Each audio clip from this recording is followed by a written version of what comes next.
Hello दोस्तों, मेरा नाम है ब्रजेश और मैं आप लोगों को पढ़ाऊंगा मोशन अंडर ग्रेविटी। देखते हैं उन बातों को जो पिछले क्लास में उसी को आगे बढ़ाना है। ठीक है, चलिए आज हम लोग थोड़ा और महसूस करेंगे। अब फिजिक्स को जीने वाली बात आ रही है ना, अब जीते हैं फिजिक्स। वो तो करते हैं फिजिक्स था वो जो एग्जाम में था, लेकिन अब चलिए देखते हैं, क्वेश्चन देखते हैं। यदि हम लोग एक ये बॉल हो और एक ये बॉल हो, एक बॉल हो ये और एक बॉल हो ये,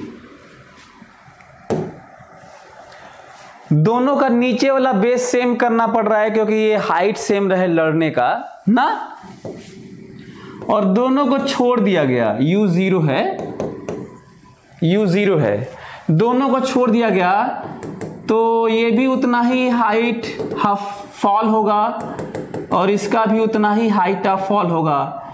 ये A है और ये B है। ओके, दोनों गिरेंगे, दोनों गिरेंगे। सो ये दो अलग अलग मास, एक भारी मास और एक हल्का मास, दोनों को एक साथ सेम हाइट से छोड़ा गया। बताना है पहले कौन नीचे पहुंचेगा, और रीजन के साथ आपको बताना है A और B में से पहले कौन ग्राउंड पर पहुंचेगा। लोगों का आंसर है कि सेम टाइम पे पहुंचेंगे, लेकिन क्वेश्चन आंसर बताना है रीजन के साथ कि एक भारी है एक हल्का है, तो भारी वाले को ज्यादा जल्दी पहुंचना चाहिए, है ना। आप लोगों को बताना है कि जो ज्यादा हैवियर है उसे जल्दी पहुंचना चाहिए। सेम क्यों पहुंच रहे हैं, रीजन क्या है सेम पहुंचने का। आप लोगों को बताना है कि रीजन क्या है सेम पहुंचने का। Force is directly proportional to mass, इसीलिए तो मैं बोल रहा हूं कि फोर्स ज्यादा लगेगा ना, mg इस पे ज्यादा लगेगा। इससे तो सहमत हो ना कि इस पे mg ज्यादा लगेगा, इस पे mg कम लगेगा। तो जिस पे mg, जिसका मास ज्यादा होगा, suppose mb greater than ma, तो इस पे mg ज्यादा लगेगा तो ज्यादा फोर्स होगा, तो जल्दी पहुंचना चाहिए। चलिए देखते हैं पहला केस बनाते हैं ना, केस फर्स्ट। इग्नोरिंग या नेग्लेक्टिंग एयर रेजिस्टेंस।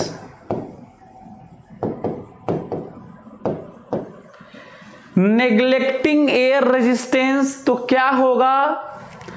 वैसे तो मैं आपको न्यूटन्स लॉज ऑफ मोशन नहीं पढ़ाया हूं, फिर भी आप इतना तो समझ सकते हैं।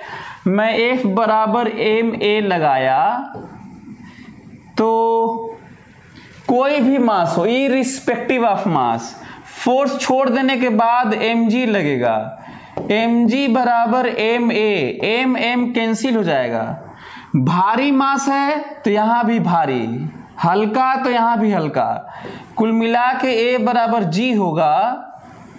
और डिस्टेंस ट्रेवल तो इन्हीं G का इफेक्ट से ही आना है, तो क्योंकि दोनों का G होगा सेम इररिस्पेक्टिव ऑफ मास, इसलिए टाइम होगा TA बराबर TB। टाइम दोनों का होगा TA बराबर TB। ठीक है, तो रीजन क्या है, ज्यादा फोर्स है ना। एक्सेलरेशन देखो, यहां से एक्सेलरेशन क्या होता है, जैसे मैं आप लोगों को क्या कंफ्यूज कर रहा था कि मास ज्यादा होगा तो फोर्स ज्यादा होगा। तो ठीक है, मास ज्यादा होगा तो फोर्स ज्यादा होगा, तो फोर्स ज्यादा होगा तो ज्यादा मास डिवाइड भी तो करोगे एक्सेलरेशन के लिए। फोर्स ज्यादा मास ज्यादा, रिजल्टेंट G। ठीक है, ये रीजन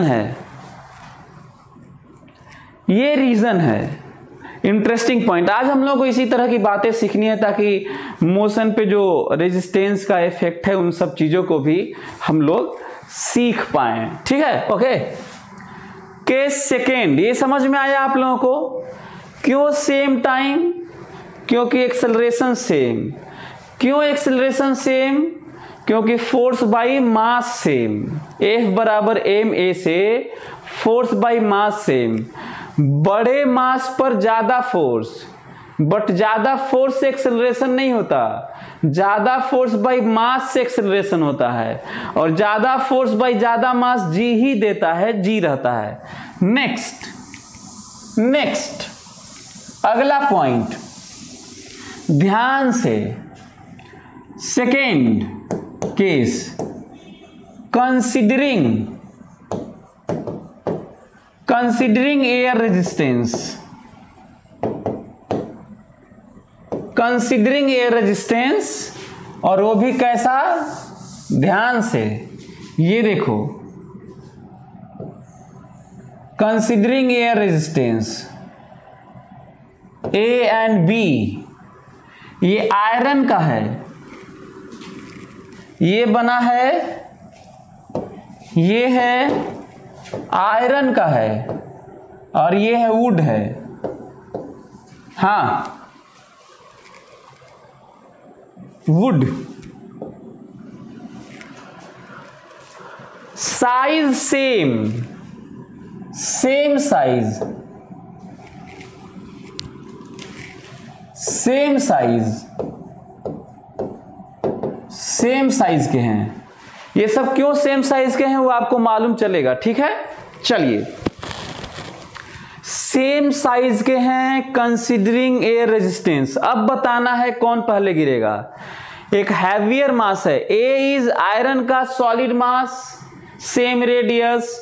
एक लकड़ी का है, बताना है पहले कौन गिरेगा। चलिए डिस्कशन करते हैं, ध्यान से सुनिएगा ना, एक एक लोग पूरा मेरी बात पे फोकस करो ध्यान से। पिछले वाले केस में चलते हैं फिर से एक बार, एयर रेजिस्टेंस जिसमें हम लोग छोड़ दिए थे। तो एयर रेजिस्टेंस न दे तब भी नहीं लेते। यदि वो निर्वात में कहे, वैक्यूम में कहे, एयर फ्री जोन कहे, एयर फ्री जोन में अलग अलग मास को छोड़ोगे तो सेम टाइम पे पहुंचेंगे, सेम हाइट से छोड़ोगे तो सेम टाइम में पहुंचेंगे। वैक्यूम में, निर्वात में छोड़ोगे तो भी सेम टाइम पे पहुंचेंगे। कुछ न कहा जाए, एयर रेजिस्टेंस न कहा जाए, कुछ नाम ही न ले एयर रेजिस्टेंस का, तो एयर रेजिस्टेंस नाम लेना तो मानना भी नहीं होता है, तो भी सेम। एक एक चीज क्लियर कर रहा हूं, बाद में नाटक मत करना। एयर रेजिस्टेंस लेने के लिए उन्हें कहना होता है कंसीडरिंग एयर रेजिस्टेंस, तब लेना है। ठीक है, तो एक तो ये पॉइंट हुआ। तो यदि एयर रेजिस्टेंस नहीं लेंगे तो कैसा भी बॉल होगा सब साथ में, सबका जी सेम होगा। लेकिन जब एयर रेजिस्टेंस होगा तो क्या होगा, अब देखते हैं। प्लानिंग सुनो ध्यान से। प्लानिंग ये है कि जब ये नीचे जा रहे होंगे तो मेरा प्लानिंग ये है कि जिसका एक्सेलरेशन ज्यादा होगा वो जल्दी पहुंचेगा। क्या इसमें कोई गलती बात है? जिसका एक्सेलरेशन ज्यादा होगा, जिसका एक्सेलरेशन ज्यादा होगा वो जल्दी पहुंचेगा, ये क्लियर बात है। अब मैं देखना चाहता हूं कि आखिर किसी मास के लिए, अलग से यहां बनाता हूं, ध्यान से देख लो, मैं अलग से यहां बनाता हूं। किसी मास के लिए, ये बाद में देखेंगे, किसी मास के लिए जब एयर रेजिस्टेंस होता है तो आखिर फोर्स कैसे लगते हैं। फोर्स हमेशा जिधर बॉल जाता है वेलोसिटी उसका उल्टा होता है air resistance. F air,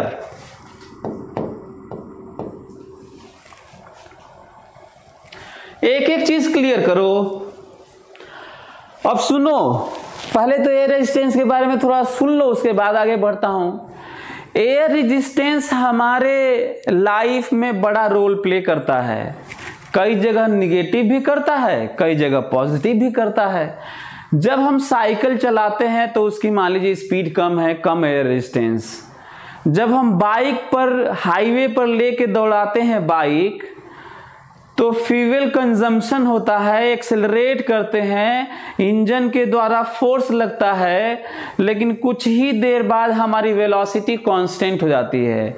reason ये है कि जो इंजन के द्वारा रोटेशन के कारण ऐसे फोर्स लगता है पहिया पर, फ्रिक्शनल फोर्स के कारण जो बॉडी को एक्सेलरेट कराता है, वो एक्सेलरेट कराने से वेलोसिटी बढ़ती है, और वेलोसिटी बढ़ती है तो एयर रेजिस्टेंस बढ़ता है, क्योंकि air resistance directly proportional to velocity and opposite direction होता है।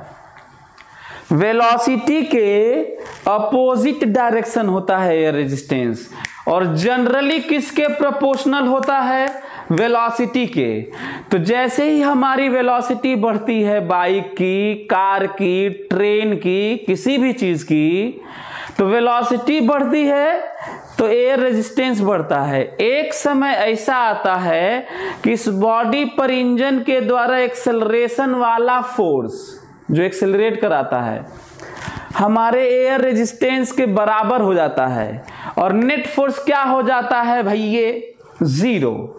और नेट फोर्स जीरो तो एक्सेलरेशन जीरो, और एक्सेलरेशन जीरो तो वेलोसिटी कांस्टेंट। फिर एक्सेलरेटर चाप दो, फ्यूल इंजेक्शन फ्यूल का इंजेक्शन ज्यादा हो जाएगा, कंजम्पशन ज्यादा हो जाएगा इंजन में, और ज्यादा फोर्स लगाएगा, तो एयर रेजिस्टेंस से फोर्स ज्यादा होगा, फोर्स ज्यादा होगा तो एक्सेलरेशन होगा, एक्सेलरेशन होगा तो वेलोसिटी बढ़ेगी, वेलोसिटी बढ़ेगी तो एयर रेजिस्टेंस बढ़ेगा, फिर बैलेंस हो जाएगा आगे जाके, और जैसे ही बैलेंस हो जाएगा फिर आपका वेलोसिटी कांस्टेंट हो जाएगा, पर हायर वेलोसिटी कांस्टेंट होगा। यही जिंदगी जीने का तरीका हर जगह है। फैन के साथ यही होता है, कहीं और भी यही होता है।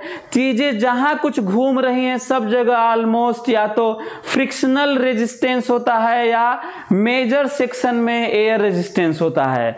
आपको ये जान के भी आश्चर्य होगा कि जो वाटर ड्रॉप्स, जो रेनिंग होती है, जो पानी गिरता है, वो एयर रेजिस्टेंस के कारण टर्मिनल वेलोसिटी गेन कर लेता है। जो वाटर ड्रॉप्स होते हैं वो टर्मिनल वेलोसिटी गेन कर लेते हैं। उन वाटर ड्रॉप्स पे नीचे जितना mg लगता है, एयर रेजिस्टेंस उल्टा लगने लगता है, नेट फोर्स बीच में कहीं जीरो हो जाता है। नेट फोर्स जीरो हो जाता है तो एक्सेलरेशन जीरो हो जाता है, एक्सेलरेशन जीरो होता है तो वेलोसिटी कांस्टेंट होती है। तो भाग्य मनाओ कि एटमॉस्फेयर है तो एयर रेजिस्टेंस है, तो जो बारिश की बूंदें हैं उनका वेलोसिटी लगातार नहीं बढ़ता। यदि जिन बादलों की गूंद से बूंदें निकल के आती हैं, वहां से यदि एक्सेलरेट होती रही G से 10 से, तो इतना वेलोसिटी गेन कर लेंगी वो कि बुलेट की स्पीड हो जाएगी। फायरिंग, जो पिस्टल से बुलेट मारते हैं, वो स्पीड हो जाएगी 800 kilometre per hour, 1000 kilometre per hour, और आएंगी और ये छेद देंगी आपके शरीर को, इतनी हाई स्पीड होगी, है ना। तो जो जाके जो घुमरी परेउआ खेलते हो, ऐसे खेलते हो, ऐसे कि खूब नहाते हो, छप तो छपछपा जाते उसी में, है ना, तो छेद देता, चलनी बना देता हुआ आपको। तो आप इमेजिन कर सकते हैं कि किस तरीके से हमारी जिंदगी ये सब चल रही है। छान छप्पर वाले ही नहीं, ये जो ईलिंग सीलिंग है ना, कुल घर दुआर जो बनाए हो, आता छाता लेके चलते हो ना, छाता छोड़ो, छान छप्पर छोड़ो, ये सीलिंग है जो ईंट का बना हुआ वो भी तोड़ देता, वो जो बारिश की बूंदें हैं। कई लोगों का मानना है सर पानी की क्या औकात है, ये कैसे हो जाएगा। पानी छोड़ो, कई लोगों को मानना है सर बुलेट तो सॉलिड होता है, वो समझ में आता है, आप पानी से हम लोगों को मार दे रहे हैं। अरे पानी छोड़ो, उससे भी नीचे जाओ, गैस से मारा जा सकता है आपको, गैस से। If highly pressurised nozzle with very high speed gas निकले तो आपको छेद देगा, वो तो आपके रुई से आपको मारा जा सकता है। यदि रुई से मैं आपको मार दूं और रुई की स्पीड हो 1,00,000 मीटर पर सेकेंड, रुई की स्पीड कितनी हो 1,00,000, डिपेंड करता है। जब रुई पे, वाटर पे, गैस पे जाओगे तो स्पीड ज्यादा करोगे, सॉलिड पे रहोगे तो स्पीड कम पे भी काम चल जाएगा, यही होता है। इसका मतलब ये नहीं कि गैस और रुई और इन सब से मारा नहीं जा सकता, मारा ऐसा जा सकता है कि छेद देगा आपको। तो एनीवे, तो हमको लगता है कि आप मेरी बात समझ रहे होंगे। अब मैं आता हूं, एयर रेजिस्टेंस समझ में आ गया। एयर रेजिस्टेंस किधर लगता है भाई? ये वेलोसिटी का उल्टा लगता है। नीचे जा रहा है तो ऊपर लगता है, ऊपर जा रहा है तो नीचे लगता है, इधर जा रहा है तो इधर लगता है। तो आप लोगों को समझ में आ गया कि हमारी बाइक क्यों कुछ देर बाद कांस्टेंट वेलोसिटी हो जाती है, चाहे कार की कांस्टेंट वेलोसिटी क्यों हो जाती है, बावजूद इसके कि फ्यूल कंजम्पशन होता रहता है, पेट्रोल इंजेक्ट होता रहता है, हमारी चीजें बर्बाद होती रहती हैं लेकिन एक्सेलरेट नहीं होती हैं। रीजन आपको समझ में आ गया होगा, और वो बारिश की बूंदे वाले भी समझ में आ गया होगा। चलिए, मैं अब बात कर रहा हूं एक्सेलरेशन की। बताइए, F बराबर a में, इतना तो जानते होंगे, भले ही न्यूटन्स लॉज ऑफ मोशन नहीं पढ़ाया लेकिन इतना आपको आता होगा। F बराबर F नेट बराबर ma। What is F net? What is F net? mg minus f air बराबर ma। What is value of a? What is value of a? g minus f air by m।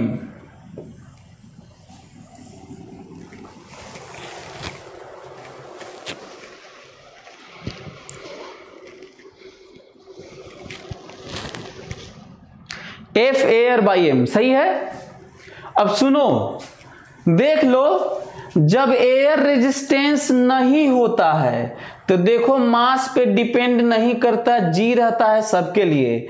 लेकिन यदि air resistance होगा तो acceleration mass पे depend करेगा। देख लो, तुम्हारे सामने है, बड़ा अच्छा लगेगा ये इक्वेशन देख के। यदि एयर रेजिस्टेंस को मैं 0 कर दूं तो मास का प्रभाव गायब हो जाएगा और सबके लिए जी होगा, साथ में पहुंचेंगे। लेकिन एयर रेजिस्टेंस होगा तो मास का प्रभाव होगा। इसका मतलब साफ है, जिसका ज्यादा मास होगा उसका ये वैल्यू कम होगा, ये वैल्यू कम होगा तो जी में से कम घटेगा, जी में से कम घटेगा तो एक्सेलरेशन ज्यादा होगा और जल्दी पहुंचेगा। जिसका मास कम होगा उसका ये ज्यादा होगा, ये ज्यादा होगा तो जी में से ज्यादा घट जाएगा, जी में से ज्यादा घट जाएगा तो एक्सेलरेशन कम हो जाएगा और वो देर में पहुंचेगा। यही रीजन है कि T be less than T A.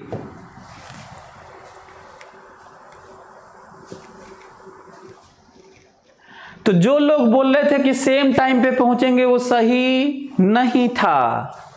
जो लोग बोल रहे थे कि सेम टाइम पे पहुंचेंगे वो सही नहीं था। सेम टाइम पे तभी पहुंचते जब एयर रेजिस्टेंस हम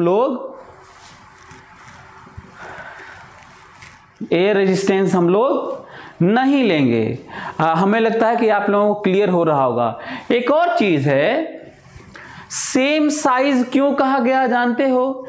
क्योंकि जब हम बाइक पे चलते हैं तो वेलोसिटी के प्रोपोर्शनल तो होता है लेकिन साइज के भी प्रोपोर्शनल होता है ना। ज्यादा साइज है हमारा तो ज्यादा एयर रेजिस्टेंस होगा। अब मैं, है ना, ये मिर्किश टाइप का मान लीजिए हूं, मैं थोड़ा दुबला पतला हूं, जैसा कि मैं बीटेक में ITBHU में था तो कम एयर रेजिस्टेंस होता है ना। और सही में एक हीरो पुक था हम लोगों के दोस्त का, वो लेके हम और नाग सर भागते थे टुर्र करके, और एयर रेजिस्टेंस कम होता था, बहुत तेज भागते थे, मतलब आंखों से अचानक ओझल हो जाते थे, लोग देखते रहे दंग रह जाते थे। हम लोग बहुत तेज भागते थे। तो रीजन क्या था? एयर रेजिस्टेंस कम था। मैं बहुत दुबला पतला था, नाग सर तो थोड़ा ठीक भी थे। लेकिन मैं बहुत ज़्यादा दुबला पतला था। अब मैं ठीक हो गया हूँ। ये मेरा हाथ देख रहे हैं, मैं इसी तरह का था। मैं साइड से दिखता ही नहीं था, ऐसे हो जाता था तो दिखता ही नहीं था। मतलब किसी को मार के बगल में ऐसे हो जाऊं तो पता भी नहीं चलेगा उसको। तो एनीवे, इस तरह की बातें जो आपको मैं बता रहा हूं, ये एयर रेजिस्टेंस वाली बातें। सो साइज, लेकिन हम लोग साइज की बात कम करते हैं, क्योंकि जिसका जो साइज होता है वो तो नहीं बदलता ना, उसका स्पीड कम ज्यादा होता होगा। किसी का स्पीड कम ज्यादा होता है, साइज कम ज्यादा नहीं होता है ना, इसीलिए साइज की बात कम करते हैं, उसको कांस्टेंट मान लेते हैं, वी को वेरिएबल मानते हैं। नहीं तो फैक्ट ये है कि मोर साइज मोर एयर रेजिस्टेंस, इसीलिए साइज सेम किया हूं। अब किस पे डिपेंड करेगा? F बराबर m a पे। तो साइज सेम होगा तो वेलोसिटी भी सेम होगी, तब ना एयर रेजिस्टेंस सेम होगा। वेलोसिटी में आगे जाके डिफरेंस होने वाला है ड्यू टू मास से भी।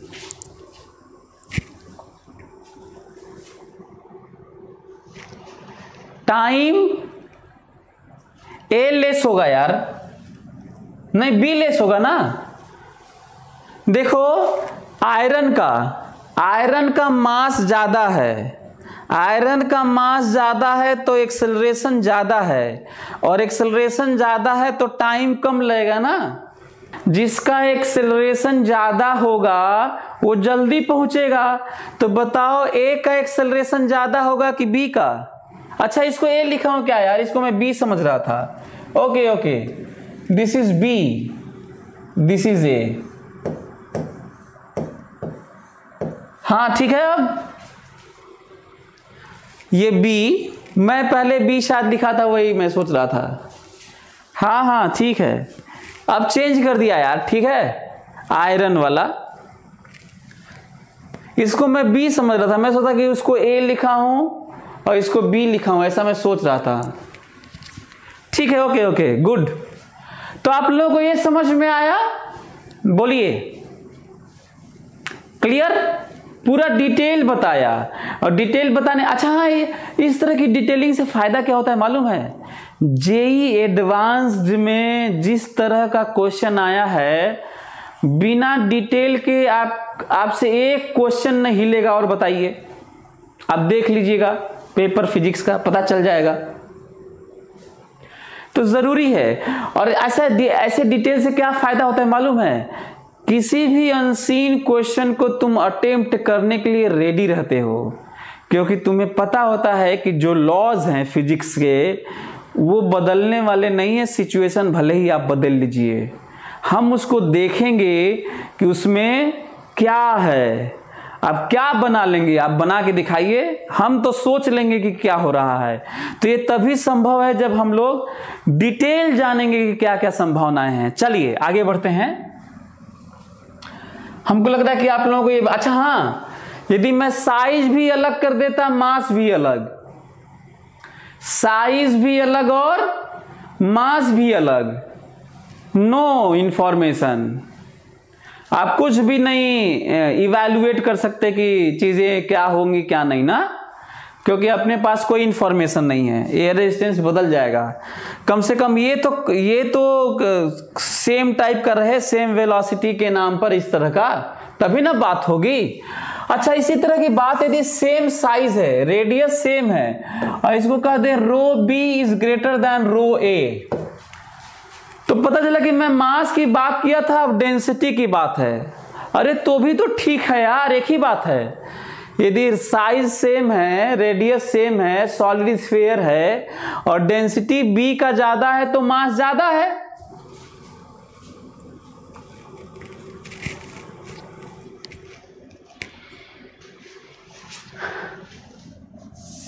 चलिए, ये बात पूरी डिटेल हो गई।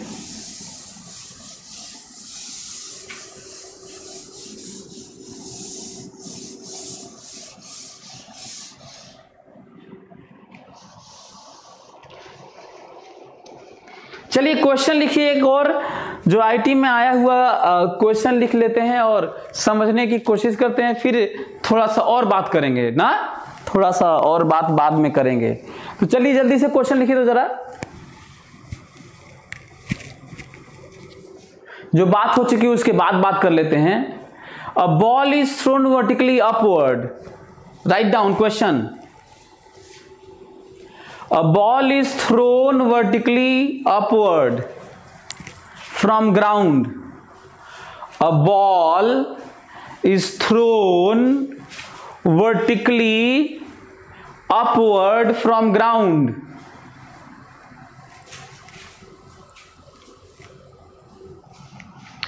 A ball is thrown vertically upward from ground. A ball is thrown vertically upward from ground. If time of ascent and descent are t1 and t2, if time of ascent and descent, ascent मतलब ऊपर जाना और descent मतलब नीचे आना, if time of ascent and descent are t1 and t2, then which of the following option is right? Then which of the following option is right considering air resistance?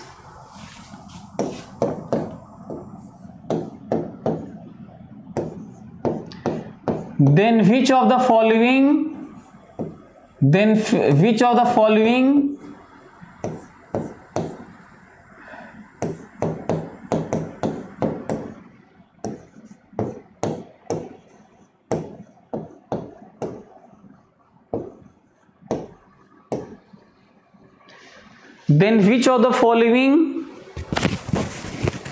Then which of the following option is right considering air resistance?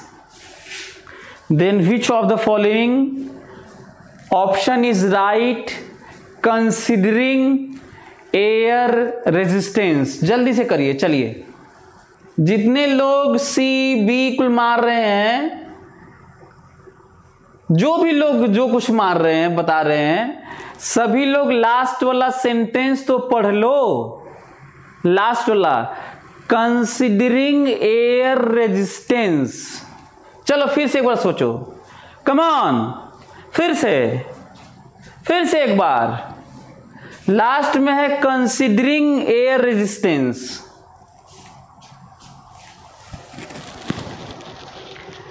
एक ball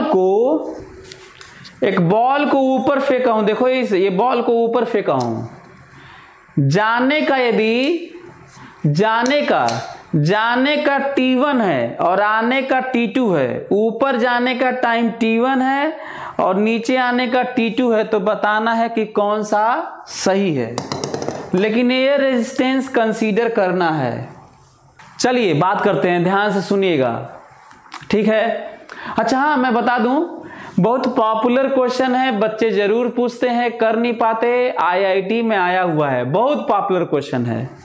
मैं दो तरीका इसका बताता हूं, सभी लोग ध्यान से सुने ना, सभी लोग ध्यान से सुने। दो तरीका, सभी लोग देखें, एक लोग देखें, फोकस करें मेरी बात पे। ऊपर फेंका गया यू से, ये गया और आया,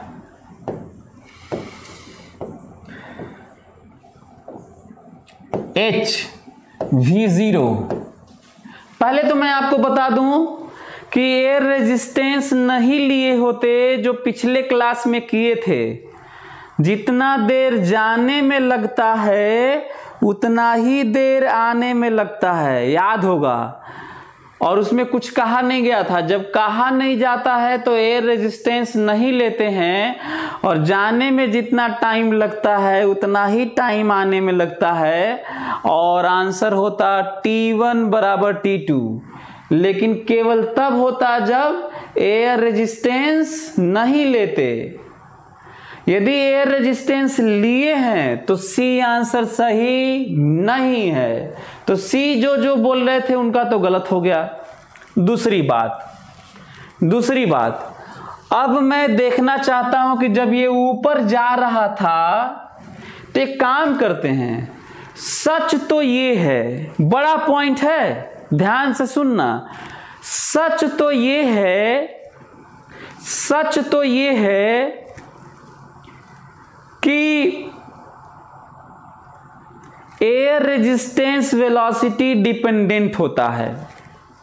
साइज तो होता ही है, वेलोसिटी डिपेंडेंट होता है एयर रेजिस्टेंस। लेकिन मैं कांस्टेंट मान के भी सोचूंगा तो मेरा रिजल्ट आना चाहिए, आ जाएगा। इसे कहते हैं क्वेश्चन को आसान बनाना। या फिर रियली में एयर रेजिस्टेंस को मैं कांस्टेंट दे दिया होता तो भी ऑब्जेक्टिव क्वेश्चन कहेंगे। तो चलिए सभी लोग देखें, एक लोग देखें, कम ऑन। नीचे mg, क्योंकि ये ऊपर जा रहा है, अभी मैं अपवर्ड की बात कर रहा हूं। ड्यूरिंग अपवर्ड मोशन, ध्यान से, तो यदि ऊपर जा रहा है तो mg तो नीचे लग रहा है, नीचे ही एयर रेजिस्टेंस भी लगेगा। बोलो, सो mg plus F air net force बराबर ma। सो a बराबर g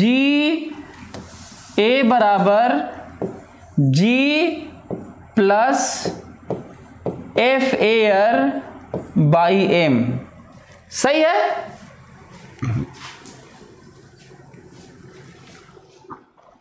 और एक और चीज ध्यान से सुनना, आपको पता है कि मैं खोपड़ा ऐसे लगाऊंगा। यदि जब हम लोग यहां से, यदि कोई इधर भी फेंके ना, जानते हो चालाकी किया करो। कोई पूछता है ना कि इधर से फेंका गया है, h हाइट तक गया है, तो बताइए कितने देर तक ऊपर जा रहा था। चालाकी करना। क्या चालाकी करना? फेंकेगा इधर से, इनिशियल वेलोसिटी नहीं देगा, कहेगा हाइट दे रहे हैं h तक, तो ये लंबा क्वेश्चन हो जाएगा यदि तुम ऐसे नहीं सोचोगे तो। क्योंकि जितना जाने में लगता है उतना ही आने में, तो जाने का भी बताओ आने वाले के बराबर, और आने वाला निकालोगे तो 9वीं क्लास से आ जाएगा √2h/g। कितना आ जाएगा? √2h/g। और मन ही मन g की जगह क्या मान रहा हूं देख लो। मन ही मन में क्या मान रहा हूं देख लो। मन ही मन g की जगह एक्सेलरेशन, उल्टा वाला एक्सेलरेशन। क्या ये समझ में आ रहा है? मैं तो कहता हूं कि ये अपने आप में एक रिजल्ट माना जाए, एक क्वेश्चन माना जाए, अच्छा है ये वाला। मन ही मन जी की जगह ये रखा हूं, √2h/g, 2h/g। अब आओ नीचे, ये तो ऊपर जा रहा था, अब आओ नीचे, ये देखो नीचे mg। तुम्हें पता है कि वेलोसिटी नीचे है तो इस बार एयर रेजिस्टेंस ऊपर होगा। सही है?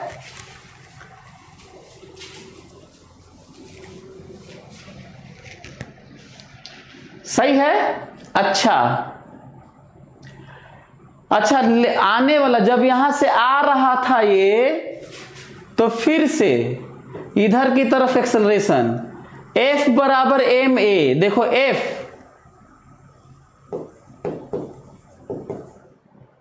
बराबर ma। What is a? Downward, g minus F air divided by m। सही है। और हाइट इस बार भी सेम है, इसलिए T2 कितना हुआ? T2 √2h/g।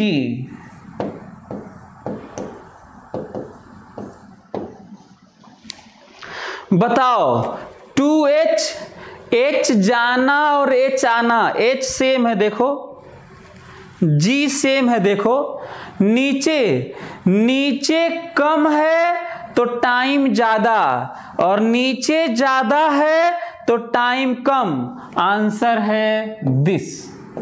बहुत पॉपुलर क्वेश्चन है। Option A is correct, option A is correct. तो अपने आप में ये भी अच्छा क्वेश्चन है, अपने आप में ये भी अच्छा क्वेश्चन है, दोनों का मिला के ये तो अच्छा क्वेश्चन है ही, सब अच्छा क्वेश्चन है। ये बहुत जरूरी है, ये तरीका सोचने का, करने का, ये बहुत जरूरी है। मैं तो बोल रहा था कि जब ये ऊपर जाएगा तो मान लो कि h तक गया और h आया ना, हाइट, बॉल को फेंके तो h गया और h आया। तो मैं देखना चाह रहा हूं कि जब ऊपर जा रहा था, ये ऊपर जा रहा था तो वेलोसिटी ऊपर थी, तो एयर रेजिस्टेंस नीचे लग रहा होगा, तो mg और एयर रेजिस्टेंस एक तरफ होगा, दोनों सम हो गया होगा। रिटार्डेशन है ये, ऊपर जाना एक्सेलरेशन, नीचे रिटार्डेशन है, तो टाइम ये आएगा। ये मैं टाइम इतना जल्दी क्यों निकाला, क्योंकि मैं जानता था कि √2h/g होता है। मतलब ये वही टाइम होता है जो ये टाइम होता है, तो यहां से निकालोगे तो √2h/g होता है। तो ये वाला भी मेहनत करके निकाल लेना, कहो तो मिटा के निकाल दूं कि ये जाने का भी √2h/g ही होता है। सो √2h/g की जगह मैं ये सोच रहा हूं, क्योंकि g की जगह तो अब ये है ना, g की जगह, तो g की जगह तो रखना पड़ेगा ना ये। अच्छा, जब नीचे आने लगा ये तो वेलोसिटी नीचे हो गई होगी, एयर रेजिस्टेंस उल्टा होता है हमेशा। नेट फोर्स तो अब तो mg माइनस ये आएगा, mg लेके आ रहा है, लेके एयर रेजिस्टेंस देखो ये हो गया। √2h/g फिर से लिखना है, क्योंकि आपको पता है कि √2h/g होता है। ओके, अब सुनो, अब तुम लोग वेट कर रहे थे दूसरा, बिना लिखे पढ़े सुनो रिजल्ट।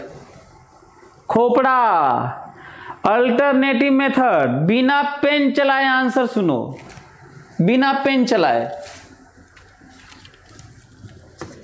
बिना पेन चलाए आंसर सुनो। ये सब गया भाड़ में, कुल कैलकुलेशन छोड़ो, ध्यान से सुनो। यदि जब ये बॉल जितना ऊंचा जाना है, जितना हाइट जाना है, उतना ही हाइट आना भी तो है, तो पहले तो ये रखो कि हाइट सेम है, पहला पॉइंट। आंसर डायरेक्ट सुनो, जब ये किसी चीज को तुम फेंकोगे तो जब ऊपर जाएगा तो mg रोकेगा, mg रोकेगा, और वेलोसिटी ऊपर है तो एयर रेजिस्टेंस भी रोकेगा, तो जल्दी रुक जाएगा। जब बॉल ऊपर जाएगा तो mg तो रोकेगा और एयर रेजिस्टेंस भी रोकेगा, तो बॉल जल्दी रुक जाएगा। लेकिन जब लेके आएगा mg, केवल mg ही रोकता है और mg ही लाता है, तो सेम होता है, पैटर्न सेम होता है, पूरी सिमिलरिटी रहती है, पूरी सिमेट्री रहती है, सेम फैशन में जाता है और आता है, सेम पैटर्न में। तो mg ही रोकता है, mg ही लाता है, तो टाइम सेम होता है। तुम्हें पता है, पिछले क्लास में बात हो चुकी है। अब क्या हो रहा है, जब ऊपर फेंके थे तो mg रोक रहा था, एयर रेजिस्टेंस भी रोक रहा था, तो जल्दी रुक गया होगा। लेकिन जब mg लेके आ रहा था तो एयर रेजिस्टेंस आने नहीं दे रहा था, तो जल्दी से आ नहीं पाया, तो टाइम ज्यादा लग गया। आंसर ये है। क्या ये समझ में आया? बिना पेन चलाए, बिना पेन चलाए भी तुम लोग को समझ में आ रहा है? बोलो।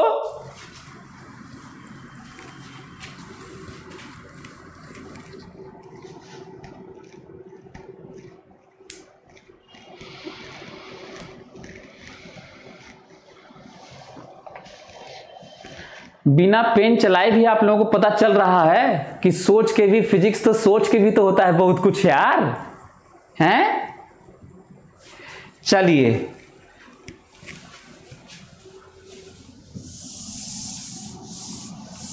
ये अपने आप में इस पे कुछ रिलेशन भी हो सकता है ना, कुछ सब्स्टिट्यूट देख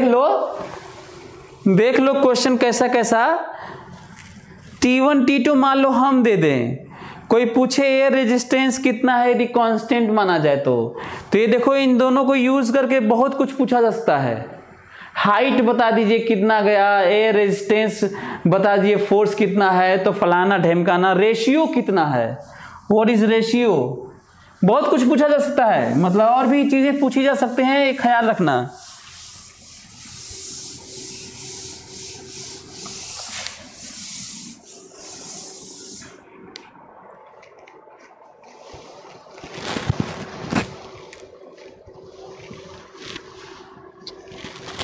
अब मेरा क्वेश्चन है, फिर से थोड़ा केस बना लेते हैं, देखता हूं कि आप मेरी बात समझ रहे हैं ध्यान से। ये देखिए,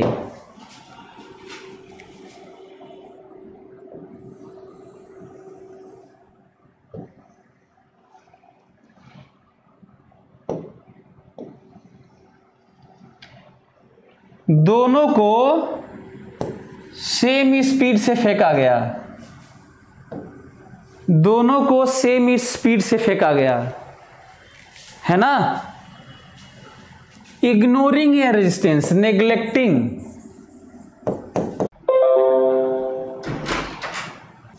okay so neglecting air resistance, कौन ज्यादा ऊंचा जाएगा यदि अलग अलग स्पीड से फेंका जाए इनको, तो आपको बताना है कि कौन ज्यादा ऊंचा जाएगा। बताओ, दो मास को ऊपर फेंका जाए सेम स्पीड से, तो कौन ज्यादा ऊंचा जाएगा बताओ।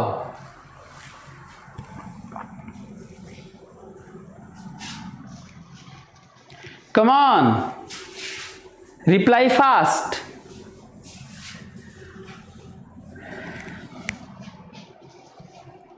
बोलो, आंसर है नेग्लेक्टिंग एयर रेजिस्टेंस, आंसर है HA बराबर HB, क्योंकि U से सेम से फेंकने पर G उल्टा सेम लगेगा, पैटर्न सेम होगा, no difference due to difference in mass and result same height का।